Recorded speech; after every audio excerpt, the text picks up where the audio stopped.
নমস্কার, কেমন আছেন? আজকে হচ্ছে শনিবার আর আজকে ওয়েদারটা এত ভালো। তো ওয়েদারটা দেখে ভাবলাম যে আজকে আমি খিচুড়ি বানাবো আর তার সাথে বানাবো এই শাকটার পকোড়া। আপনারা জানেন এই শাকটার নাম কি? আমি তো এই শাকটার নাম জানতাম না, কিন্তু আমার কাজের মাসি বলেছিল এটার নাম কানা শাক। আর এই শাকের পকোড়াটা গরম খেতে খুবই সুস্বাদু লাগে। এই যে এই ছাদের উপরে এই পালক শাকটা লাগিয়েছিলাম, এটা কিছু নিয়ে নিলাম একটা একটা করে। এটা আমি খিচুড়ির সঙ্গে মিক্স করে দেব।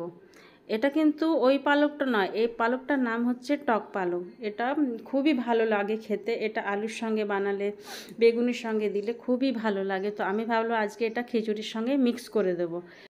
জানেন তো, আমি যখন খিচুড়ি বানাই যা বাড়িতে সবজি থাকে সবগুলো আমি একটা একটা করে মিক্স করে দিই। এই যে দেখছেন কি সুন্দর একটা গোলাপি ছোট্ট ফুল হয়েছে, কি মিষ্টি দেখতে লাগছে এটাকে।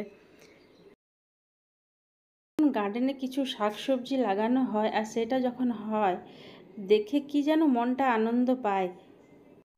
ছাদের উপরে একটা কুমড়া গাছও হয়েছে আর ওই কুমড়ো পাতাগুলো আমি নিয়ে নিলাম। এটা চাটনি জানেন তো খুবই সুস্বাদু লাগে। আপনাদের সঙ্গে এই রেসিপিটা আমি শেয়ার করব। এরপর আমি কিচেনে এসে গেলাম। কিচেনে এসে মেয়ে যে শুনলো খিচুড়ি হবে, বাস রাগ করেও সে চলে গেল। আর এদিকে কাজের মাসি নিজের কাজ করতে শুরু করে দিয়েছে, আবার আমার সঙ্গে বক বক করে গল্প করছে। আর এদিকে আমি নিজের রান্নাতে লেগে গেছি। আর আমার কাজের মাসি পুরো দুনিয়ার গল্প শোনাচ্ছে, বাস ওরও গল্প শুনছি, আবার আমি নিজের কাজও করছিলাম। আর আজকে হচ্ছে শনিবার, তাই আজ সকাল থেকে ভাবলাম আজকে শাড়ি পরবো, ব্ল্যাক শাড়ি পরবো। কিন্তু যা গরম না, মনে হচ্ছে না শাড়িটা পরে থাকতে পারবো। আর আজকে আসবে আমার ছোট দাদা। আর এই সময় আমার একটাই কথা মাথার উপরে চলছে, ভাই আসছে কি বানাবো, দেখি কতটা পারি, কিভাবে কি বানাচ্ছি। জানেন তো, শুধু ভাই আসবে বলেই আমি এতটা উত্তেজিত নয়। আসলে কেউ যখন বলে না আমি আসবো, বা কেউ আত্মীয় স্বজন আসে, তো খুবই ভালো লাগে। শুধু আমাকেই নয়, আমাদের ছেলে মেয়ে আমাদেরকে সবাইকে ভালো লাগে যখন ওদের সঙ্গে সময় কাটানো হয়।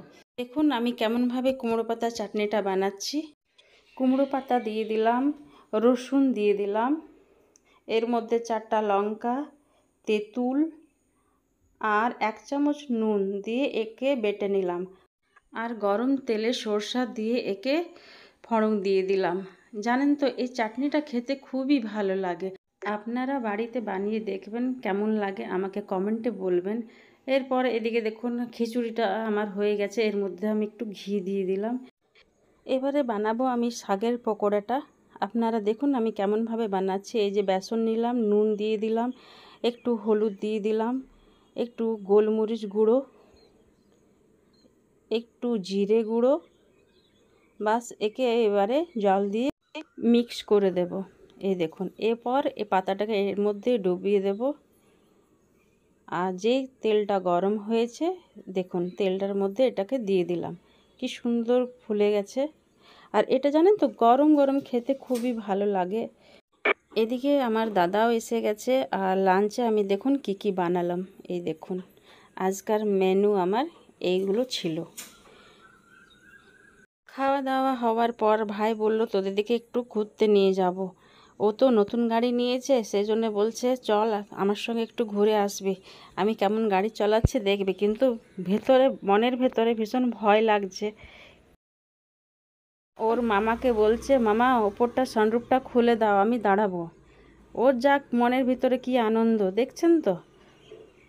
আর এখানে ভাই বলছে আরে ভয় পাবার দরকার নেই, আমি খুব ভালো গাড়ি চালাতে পারি, কিন্তু আমার মন তো খুব ভয় ভয় করছে। এবারে দেখি বাড়ি কতক্ষণে পৌঁছি। আবার আপনাদের সঙ্গে নতুন ভিডিও নিয়ে আসব। তাহলে আমার এই ভিডিওটা আপনাদেরকে কেমন লাগলো আপনারা কমেন্টে আমাকে জানাবেন। এখানেই আমি ভিডিওটা শেষ করছি। আপনারা ভালো থাকুন, সুস্থ থাকুন, আবার দেখা হবে।